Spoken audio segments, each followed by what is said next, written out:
Изгнание бесов, экзорцизм, отчитка. Этой темой я интересуюсь уже лет 10. Очень много раз видела это своими глазами и имею даже кое-какой личный опыт в этом. Поэтому примитивные идеи, что все это постанова и кривляние, отметаю сразу. Те, кто так думают, скорее всего, ни разу не были свидетелем чего-то подобного. Но что же не так с этим, скажем так, явлением? Во-первых, бесов, духов или джиннов гоняют абсолютно во всех религиях, начиная от примитивных и заканчивая всеми мировыми. И вот что странно, бесы одинаково реагируют и на Коран, и на Библию, и на бубен шамана.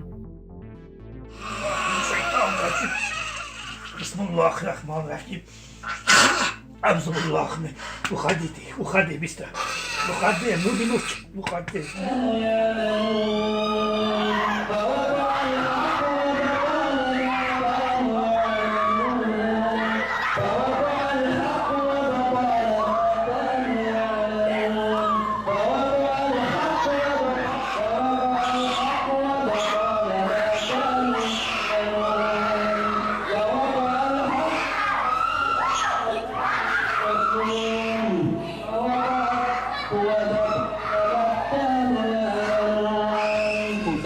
Paula, velho. Via da igreja assim não recorre. O método da igreja por isso effettivo. Adoro deitero, non è infirmità. Il braccio contro me, qui da 20 mesi inferni hanno sottuso per dosi, sittivi terror corpus hominis, ormidi magodei, non resista per morire, di sedere famulaista,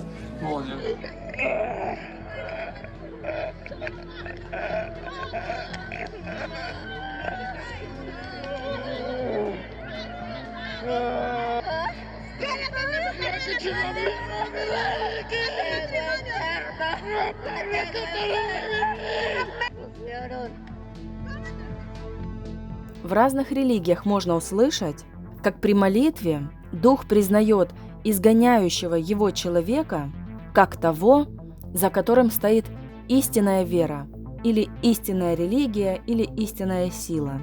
Естественно, каждый адепт своей религии считает, что их изгнание самое что ни на есть настоящее, а у остальных это либо цирк, либо бесы попросту водят людей за нос. Бесы почему-то понимают и могут говорить только на тех языках, на которых говорят бесноватые. Оставь меня! Leave me alone. In the name of Jesus Christ and the blood of Jesus Christ, you have no choice. And you can't resist this. This is the power of God. Speak in the name of Jesus Christ. Who are you, buddy? Okay. Now, speak in the name of Jesus Christ. What have you destroyed? What have you destroyed? Name what you have destroyed, you demon. Name what you have destroyed. Говори, что ты разрушил. Здоровье разрушил. Now, explain. What are the things you have made her to do? What you have caused this woman to do in the marriage? Explain. Я не понимаю, что Какие ты силы у говоришь. тебя? Какие силы? Все силы у меня. I have Я захочу, many они все powers. будут мне поклоняться. I can make all of them to worship her. Байки про то, что одержимый человек вдруг заговорил на незнакомом ему, но реально существующем языке, я в расчет не беру. Это просто сказки, как и то, что бесноватый может проявить несвойственную ему силу или бегать по потолку. Повторяюсь, я говорю о том, с чем многократно сталкивалась в реальности, а не о том, что написано или рассказано кем-то. По потолку никто никогда не бегал, а сверхъестественная сила максимум может быть преувеличением. То, что, к примеру, женщины могут удерживать несколько мужчин, это вовсе не значит, что она обладает суперсилой. С любым человеком, который начал сильно брыкаться, очень трудно сладить один на один, для этого нужно несколько. Бесы не знают того, чего не знают их жертвы. То есть, если, к примеру, человек не знает, как зовут того, кто за него молится, бес почему-то тоже никогда не называет его по имени. Или, к примеру, бесу никогда в голову не придет назвать себя каким-нибудь древним тотемным духом или джинном, если одержимый никогда не слышал о подобном. И вообще, поведение и исповедь джиннов, духов, бесов всегда обусловлены средой и учением, в котором пребывает одержимый, и даже возрастом и уровнем образования, а именно через детей, которые не понимают, что такое одержимость, и не видели ничего подобного. Бесы не кричат ничего, даже если дети уже умеют говорить. И чем эмоциональнее человек сам по себе, тем более экспрессивнее в нем проявится бес. Бесы африканцев часто называют себя крокодилами и питонами, а бесы более цивилизованных европейцев чаще называются духами депрессии или суицида. Какой же из всего этого напрашивается вывод? Поведение, исповедь и имена бесов всегда, я подчеркиваю, всегда обусловлены культурной средой и самой личностью человека. А если точнее, поведение изгоняемого беса удивительно похоже на эмоциональные проявления человека, пребывающего в состоянии аффекта и измененного сознания, что уже давно изучается в психологии и психиатрии. Также и рвота в процессе или после освобождения человека в медицине имеет такое объяснение, как психогенная рвота. Это заболевание, которое диагностируется у некоторых эмоционально нестабильных людей. Оно проявляется чувством тошноты и непроизвольным высвобождением содержимого желудочно-кишечного тракта, которое возникает в период нервного потрясения или переживания и проходит само по себе по мере снижения интенсивности эмоций. А религиозные люди считают это очищением организма от болезней или чего-то там бесовского. Еще я часто слышала от служителей, что в таких странах, как Африка, Пакистан или Индия, Бог действует более могущественно, являя великие чудеса исцеления и изгнания бесов, потому что люди там верят более искренне. А я всегда думала о том, что люди ведь в таких странах просто-напросто менее образованы, и для них намного естественнее верить в бесов, вселяющихся в тело человека, чем среднестатистическому европейцу или жителю постсоветского пространства.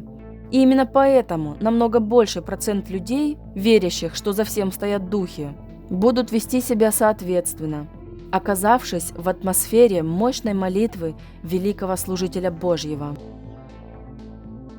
Интересные выводы сделал один российский и советский психиатр Краинский относительно бесноватости, описав особенности и характерные проявления этого в России того времени, в работе «Порча, кликуши и бесноватые» как явление русской народной жизни. Там сказано, что на особенности проявления этих психических заболеваний влияют народные суеверия и религиозные верования народа.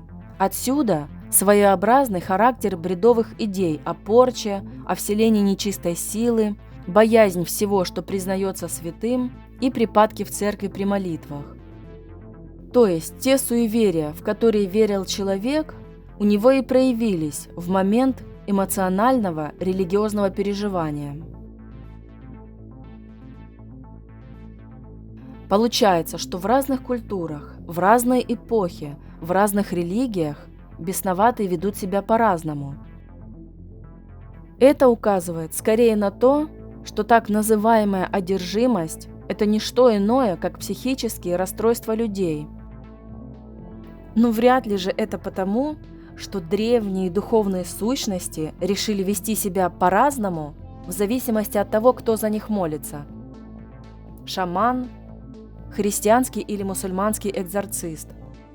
Но вот действительно, почему джин ненавидит, когда читают намаз, а христианские бесы боятся святой воды или распятия? Почему проявления злых духов не просто разные, а всегда в точности совпадают с тем, что сам человек знает об этом обряде в конкретной религии? Я очень много раз над этим размышляла, и пока была глубоко верующим человеком, однозначного ответа у меня не было.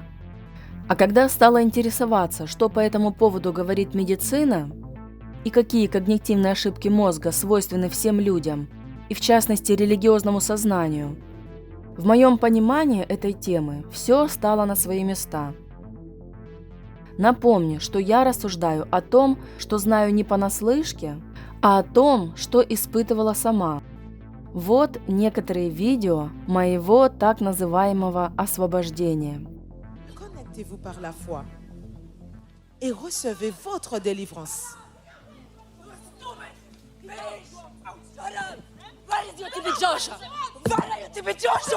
I kill you! Shut up! Shut up! Shut up! In the name of Shut Jesus up your Christ, mouth! I command you to speak out. Why it is funny? Never! I don't. Now, what have you done to her? A mind, a family, a career? Get out of me. Speak out, you unclean spirits. In the name of Jesus Christ, I command you to speak right now. What have you done to her? Так я и сказала тебе, кто я. As one of the international visitors from Russia, Я со скрупулезной тщательностью анализировала свое состояние в момент этих проявлений, пересматривала видео, вспоминала, что я думала в тот момент и что чувствовала. Это очень интересное переживание и очень необычное, и многое об этом можно рассказывать. Но теперь, спустя многие годы исследования этого явления в разных религиях и в научной литературе, я могу совершенно уверенно сказать, что никаких духов, вселяющихся в тело человека, не существует. Наш мозг очень сложный и еще пока мало изученный орган, который является основой нашего сознания, высшего элемента нервной деятельности. И если бы верующие побольше интересовались тем, что современная наука говорит о столь уникальной части их тела, и поменьше тем, что написано далекими от науки людьми несколько веков назад, все человечество от этого имело бы колоссальное преимущество.